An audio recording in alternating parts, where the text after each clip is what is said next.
Hey guys, non pa mse Hugues, mwen se yon tax preparer, mwen se yon kredi repair spesyalist. Map travay pou Perfection Financial Group. Anpil kesyon, anpil fwa, m toujou ap jwen kesyon sa nan men kliyan yo. So mte deside fet si video sa pou m repon. Toujou ap dim, Hugues, eske kom mwen peye la dim l'egliz yo, eske m ka dedwil nan tax mwen? Reponsan se, oui. Me, mwen vlo konen gen de tip deduksyon.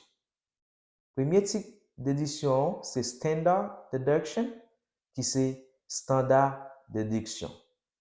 Deuxième tip deduction se itemized deduction ki se en kriol deduksyon detay. Nan standard deduction nan, chak ane l'Etat update li. Pour année taxe season 2022 ya, pour standard deduction, si ou single ou seulement single ou pas gen aucun moun sous responsabilité ou, l'État dit ou gen $12,950 tax free. Ça veut dire si ou te travail pour $15,000 par exemple, ou gen $12,950 free tax. Yo pa pon good tax sous deduction ça.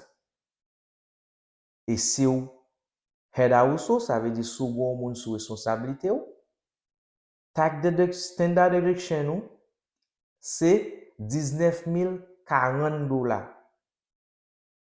Ça veut dire ou gen $19,040, yo pa pon good tax sous comme ça. Sous married jointly, ça veut dire sous marié ou fil avec mari ou bien madame ou gon tax free $25,900. Si ou married ou vle fil separate avec ou vle fil separate, wap vin gen yon tax deduction qui c'est $12,950 même jan avec single. So, si ou pas vle utiliser premier type deduction, ou ka utiliser deuxième type deduction ça me saute dou la qui c'est itemized deduction qui c'est déduction détaillée. C'est là me devle rive avec ou. Dans déduction détaillée ou ka apply dim l'église ou pays la donne. Mais attendez, dim l'église là c'est une déduction qui qualifiée pour ça. Ou a besoin l'autre déduction qui qualifiée pour ça encore pour ka adli pour ka joindre déduction besoin. Par exemple, si vous te payez $5,000 pour dim l'église ou pour année, ça veut dire que vous avez une déduction $5,000. Si vous single, remember, the standard deduction pour single, qui c'est $12,950.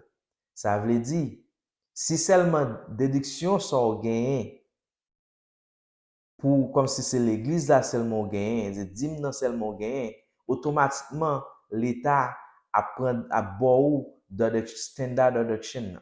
Si on gen l'autre déduction qui qualifiée pour tax season, les ça ou ka adli. Depuis déduction là, plus que standard deduction, so les ça l'État y a apply itemized deduction pour.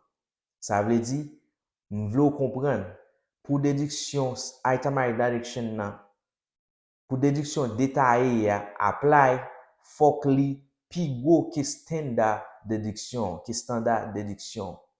M'pense plus ou moins au courant des questions qu'on a posées, nous souhaitons une réponse qui plus ou moins. Souvent l'autre question ou ka répondre nous. Moi non pas m'se Hugues encore, moi travaille pour Perfection Financial Group. Ou ka relé nous bail free consultation, ou ka relé nous 407 376 47 67. 407 376 47 67.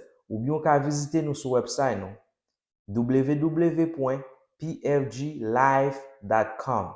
So relé nous pour free consultation et n'attend.